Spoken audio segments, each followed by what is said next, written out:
11 American tourists have died this year after visits to the Dominican Republic. Let's bring in Fox 5 legal analyst Wendy Patrick to talk about what you need to know before heading overseas and what our legal rights are if we know someone or are afflicted by anything that might go wrong. I'll tell you, Chris, this is just in time for summer vacation travel, isn't it? This is just about the time that we are planning where are we going to go if we're lucky enough to get a break. But there's trouble in paradise. This is very concerning to everybody that's even so much as considered a trip to the Dominican Republic. And that is notwithstanding the fact that statistically, these deaths and these illnesses are just a very small sliver of I read everything from 2.2 to 3.2 million Americans that traveled there last year. So what do? How can you prepare? Interestingly, the travel advisory, it's not a ban, the advisory doesn't even focus on illness, it focuses on crime, which probably is easier when you really think about it, because we don't know where the illnesses are coming from, easier to guard against. So let me just give you a couple of tips. Make sure you pre-program all of the local emergency or even international emergency numbers you may think you need on your phone. Think about practical travel tips like carrying a local paper under your arm, not wearing your valuables, not looking like a tourist. Make sure people track where you're going and know where you are at all times. Very practical tips, Chris, that we could pretty much look at now before you decide to go. So say you run into trouble. Some people get, like travel insurance because they feel, they have peace of mind with that. Does that actually help? The answer that I'm going to give you this morning is different than had you asked me even a couple of weeks ago, because there are accommodations being made on a case-by-case basis due to what's been going on in the Dominican Republic. Couple examples. Some travel groups are saying we will give you an option of paying a little bit more to cover whether you decide to cancel for any reason. Remember, there's only certain numbers of exceptions of things that you're able to even use travel insurance for.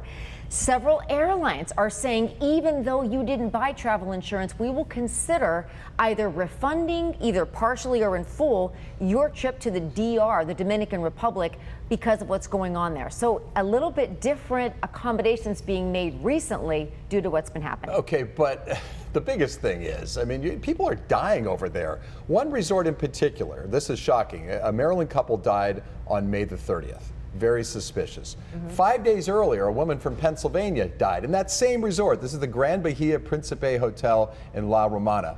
Aside from travel insurance, if you get sick in one of these all-inclusives, how do they get you out or get you the proper medical care, and how quick is that care coming?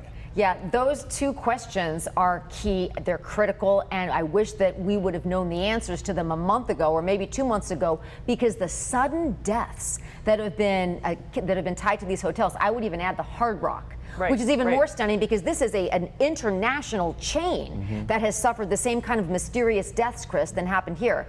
Here are the answers. Obviously, there are medical clinics on site. Here's a little bit of new information.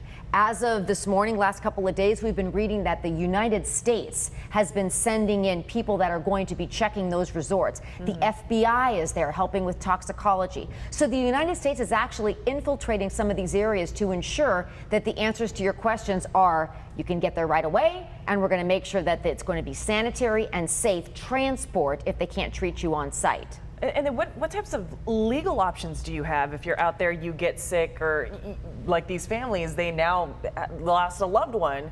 What type of legal options do you have as family members? Your legal options are a lot better if you've purchased travel insurance, is the short answer. If you haven't, and God forbid you're already there, there have been, there's lawsuits filed after the fact, but that doesn't help you in the moment. If you drink something from your minibar, which you shouldn't do if you're going to the Dominican Republic, at least not now, that doesn't help you in the moment. I suppose the best news is that the spotlight that's been shining on the Dominican Republic is leading to enhanced security by locals, by the hotel chains, and by the United States sending people there to help. The Dominican Republic, for their part in this, going on the record saying there was nothing with the minibar that caused that man to die at the Hard Rock. It had to do with septic shock, and he had heart issues, evidently. Caused by what? Well, that's a good point. That's what they're going to investigate. That's why the FBI and we got to wrap this up, but the FBI has a small team that's focusing on these resorts in particular at this point. And the toxicology results of those that have died or become ill, if they found out about it soon enough to be able to have something to test That's it. You can't guess. You have to have samples to test, and that's what we're working on right now. You mentioned 2 million Americans go every year. I wonder if it's going to drop to maybe half that. It number. already Oh, has, yeah. Chris. It's already dropping. Yeah. Wendy Patrick, as always, thank you. Thank you. you. Coming up.